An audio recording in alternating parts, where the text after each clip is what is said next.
අයිබෝන් අදත් සුපුරුදු විදියට බුකේ රෝමක් යන හරි බරි ගහෙමු අපේ channel එක subscribe කරලා නැත්නම් subscribe කරන්න කියලා ඉල්ලනවා අපි හැමදාම බුකේ වෙන රසවත් තොරතුරු ඔබ වෙත ගෙන එනවා මෙන්න අද දිනේ මුල්ම ප්‍රවෘත්තිය අරගල කඩේ දානවා සිරස අදරයට පිට රටවල සුපිරි හැකර්ලා ගැන දැනගන්න පුළුවන් මොකද හැම දෙයක්ම ලංකාවේ මෙහි අප්සෙට් යනකොට ආණ්ඩුව අප්සෙට් කරගන්නකොට සිරස පිට රටවල් වල තියෙන දේවලුත් ඇදලා ඒක පොඩ්ඩක් දියාරු කරන්න බලනවා මතකනේ අර මුදල් මේ තෙල් ප්‍රමාණය තෙල් වල මිල ගණන් වැඩි වෙද්දී ලෝකේ හතර වටේම මුදල් තෙල් වල ප්‍රමාණය වැඩි වෙච්ච විදිය ඔහු ප්‍රකාශ කරා.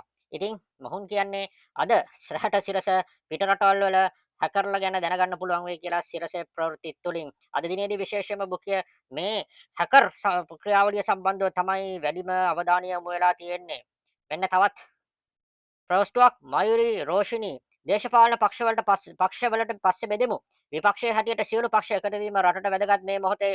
මොකද දැන් කියන්නේ මේ ආණ්ඩුවේ මේ ප්‍රශ්නත් එක්ක සියලුම පක්ෂ මේ විපක්ෂයේ පක්ෂ එකතු වෙන්න කියලා කියන්නේ ආණ්ඩුවට විරුද්ධව බලවේග එකතු වෙන්න කියලා. ඉතින් ආණ්ඩුව එක පැත්තක විපක්ෂ එක පැත්තක. එතකොට එහෙම බෙදුවාම හොඳද නැද්ද කියන එක ජනතාව තීරණය කරයි. සම්පත් විතාවනගේ කියනවා අපෙන් හොරකම් කරපු සල්ලි දැන් තියෙන ඕස්ට්‍රේලියාවේ ඒවා අපිට ඕනේ නැද්ද කියලා මෙන්න අහන්නේ නිලන්ති කොට්ටහක් යහන විදියට උගන්ඩාවේ සල්ලි හේවලා අන්තිමට බොරුවක් වුණා මෙන්න දැන් ඇත්තටම සල්ලි අපේ ඔය සල්ලි ඕස්ට්‍රේලියාවට ගිහිල්ලා හොරෙන් හැක් වෙලා තියෙනවා ඒවා අපිට ගන්න ඕනේ නැද්ද කියලා තමයි සම්පත් විතානගේ අහන්නේ මෙන්න දිනුරි උදාරා ජයතුංග අහනවා නිකමට සිරස නිවුස් බැලුවා. එයාලාගේ රටේ භාණ්ඩාගාරයට අවුලක් නැහැ. මේ කියන්නේ සිරස නිවුස් වල මේ හැකර් සම්බන්ධ ප්‍රවෘත්ති එච්චර යන්නේ නැහැ කියලා. මොකද ඔවුන් මේ ආණ්ඩුවට පක්ෂපාතී නිසා සිරස මේක වහන බවක් තමයි මේ පෝස්ටුවේ අපිට දැනගන්න ලැබෙන්නේ. මෙන්න ප්‍රියන්ත ගමගේ කියන අනුරගේ කියමනක් උපනාගමි මා හැකර් කරුවෙක් නොවේ පචපිබින මකරෙකු පමණයි කියලා ඔහු පාර්ලිමේන්තුවේදී කිව්වනේ. ඔහු එක එක දේවල් තියෙන අය පුද්ගලෙක් නෙමෙයි කියලා. ඒ නිසා ඔහුට කරන්න දෙයක් නැහැ කියලා. ඉතින් කියන්නේ මොහු හැකර් කරුවෙක් නෙමෙයි. හැබැයි මේ තනිකර බොරු කියන්නේ කියලා. මෙන්න මහේෂ් සේනානායක කියනවා හැකර්ලාගේ account එකෙන් බේරෙන්න ඔට්ටු නැහැ. ආවේ සාංගික දේපල වගේ රකින්න නේද කියලා මතකනේ අනුර කුමාර කිව්වා සාංගික දේපල වශයෙන් වගේ මේ මහා භාණ්ඩාගාරයේ තියෙන මුදල් රකින්නවා කියලා. හැබැයි හැකර්ලා අරන් ගිහිල්ලා විපක්ෂයෙන් අහනකම් නෙවෙයි මේගොල්ලෝ මේවා දැනගෙන හිටියේ. අන්තිමට විපක්ෂයෙන් කිව්වහම තමයි එලි කරේ.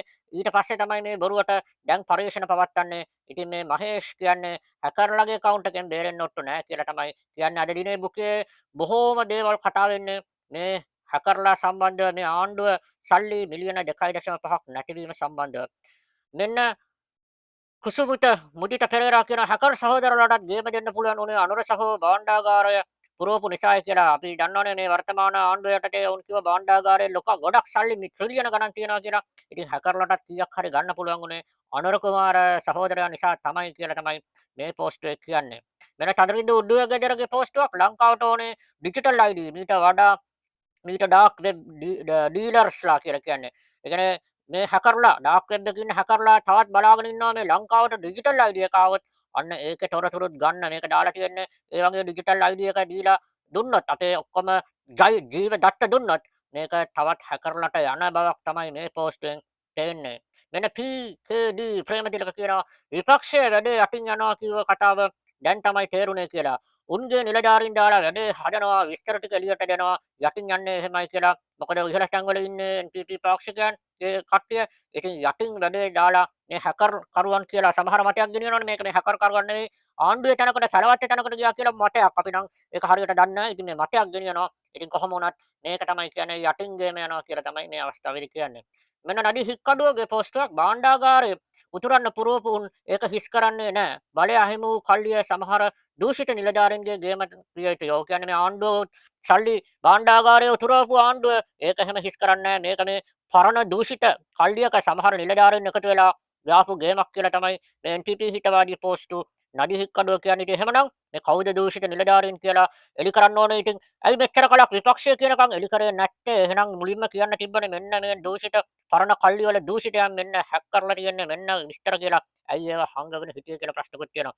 මෙන්න චනිස්ක කොළඹගේ පෝස්ටුවක් ලාල් නඩුව අස් කරගන්න එපා.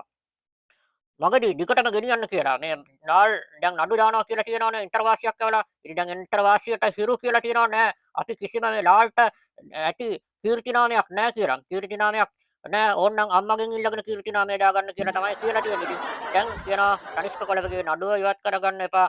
නඩු දාන්න කියලා තමයි නඩු දානකම් බලන් ඉන්නේ කියලා. මෙන්න මහින්ද පතිරණගේ පෝස්ටුවක් උගත්තු කියලා විශේෂයෙන් සටහනක් කරලා කියනවා රට බාරගත්තට පස්සේ ඊමේල් එක හැක් කරලා රුපියල් කෝටි 75ක සල්ලි හොරකම් කරන තැනට සිස්ටම් දියුණු වෙලා ආපහු මේ සල්ලි කවදාවත් රට ලැබෙන්නේ නැහැ. ඔව් හැකර් කරුවෙක්ට ගියොත් නම් ඉතින් මේවා අර මහ බැංකුව වගේ ඒවා වුණත් අඩු ගානේ තිබ්බා. ඒ perpetual treasuries කියන සමාගම හිර කළා ඒ සල්ලි ටික ලබා ගත්තා. නමුත් දැන් මේ වගේ හැකර් කරුවන්ට ගියොත් ඔවුන් ඉන්න මුලක් අගක් මුලක් හොයන්න බෑ. ඉතින් ඒ සල්ලි ගියාමයි. මෙන්න නිලන්ත සත්සර ගමගේගේ පෝස්ටුවක් account නම්බර එක හරි නේද කියලා හැකර්ට කෝල් එකක් දීලා අහලාලු සල්ලි ට්‍රාන්ස්ෆර් කරලා තියෙන්නේ. අර හැකර්ලා ඇවිල්ලා තියෙන්නේ ඇත්ත පුද්ගලයන් වශයෙන් රැවටිලා තියෙන්නේ. ඉතින් මොහු කියන්නේ අන්තිමට account නම්බරේ හරි කියලා කෝල් එකකුත් දීලා තමයි මේගොල්ලෝ මේ හැකර්ලට රැවටිච්ච මහා පරිමාණ විදිය තමයි මේ පෙන්වන්නේ හැකර්ලගේ විදිය. මෙන්න නිලාන් සිවත්න ගේ පෝස්ටුවක් පසුගිය 74 වසර තුල වැරදි ගිණුම් වලට මුදල් ලැබීම පිළිබඳ කොමිසමක් කියලා. මොකද ඔවුන් දන්නවා මේ ආණ්ඩුවේ යම් කිසි දෙයක් වුණාම අර කොමිසම්පත් කරනවා. අර ගල්ලඟුරු වංචාවෙත් ඔකුනේ පරණ ඒවත් එක්ක හොයන්න කොමිසම්පත් කරනවා. දැන් මෙතන වැරදි ගිණුම් වලට මුදල් දාපු නිසා මෙන්න කොමිසමක් පත් කරන්න යනවා කියලා තමයි මේ කියන්නේ.